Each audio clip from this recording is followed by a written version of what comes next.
Let's take you to Paris now. Presidents Trump and Macron have arrived on the Champs-Élysées for that big military parade to celebrate Bastille Day. The two leaders seemed to be forging a newfound friendship yesterday on Donald Trump's first visit to the French capital as president. So that rather impressive parade taking place there en route to the Champs-Élysées. Well, with us is Nabila Ramdani, a French journalist and commentator. Now, this is something perhaps you might not have thought you would witness, a very cordial relationship between President Macron and President Trump. Well, yes, indeed. And I think the newly elected President Emmanuel Macron realized that he overdid the Trump baiting at the G7 summit in Brussels a few weeks ago.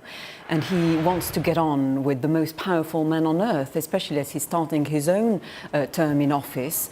And this illustrates fundamentally Macron's pragmatic nature to try to get on with everyone, and especially with someone like Donald Trump, even though he's a hugely divisive figure, as we know. But I think there is a sense that Mr. Macron is trying to establish France as Donald Trump's link to Europe. And we always talk about the special relationship between Britain and America.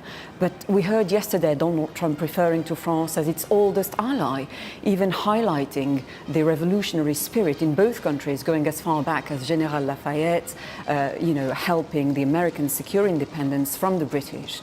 And he also referred to France as an outstanding country with a new young leader who can lead the country to great things. So I think even Emmanuel Macron made all the right noises. He referred to Donald Trump as his friend, even calling him Donald at some point. Mm-hmm. And it's very clear that he's far more interested in the institution of the American presidency rather than Donald Trump himself, and this is a very wise diplomatic move. Yeah, so do you think he's looking at the bigger picture, and in a sense he's kind of holding his nose and extending his hand, because Donald Trump didn't back him for president, did he? Yes, absolutely, and we've seen how President Macron at the bilateral meeting they held and at the press conference, how he tried to persuade perhaps Donald Trump to see the error in his ways, notably in relation to the climate change Paris Agreement.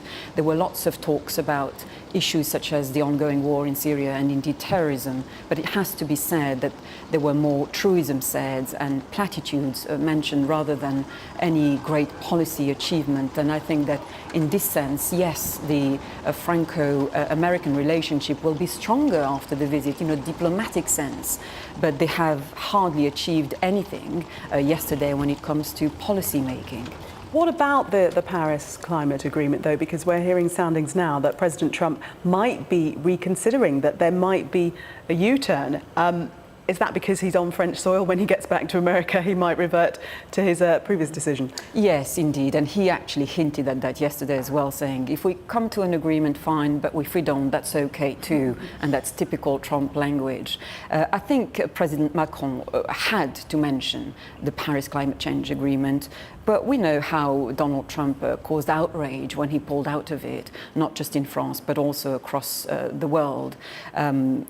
I don't think, as I said, this will lead to, great breakthroughs in terms of policies between the two countries, but at least the relationship is very strong on the diplomatic path. On a different matter, because President Trump's visits are never without a little bit of controversy, he complimented on the First Lady's appearance, shall we say. How will that have gone down in France? Well, I would contend that Brigitte Macron, who I actually have met and interviewed, would be quite flattered by that. She really prides herself in looking very young and, she clearly is very fit, and she likes, this new role of a First Lady. And she was quite excited actually to meet her US counterpart. She took Melania Trump for a Paris tour. And it has to be said that the two ladies put an awful lot of effort in this extremely important visit for both of them. We saw Melania looking quite dignified and acting in the model of Jackie Kennedy almost, wearing all the right things. She wore Dior. And let's not forget that she's also the first Catholic First Lady since the 1960s, since Jackie Kennedy, and that visit to Notre Dame was quite important. It was essential for these two ladies to get it right. So you don't think that the President's comments will be seen as superficial or sexist in any way?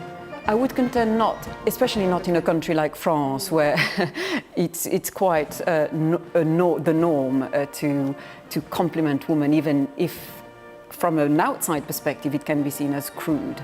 Okay, thank you very much. Thanks very much for your perspective there, Nabila. Good to see you as always.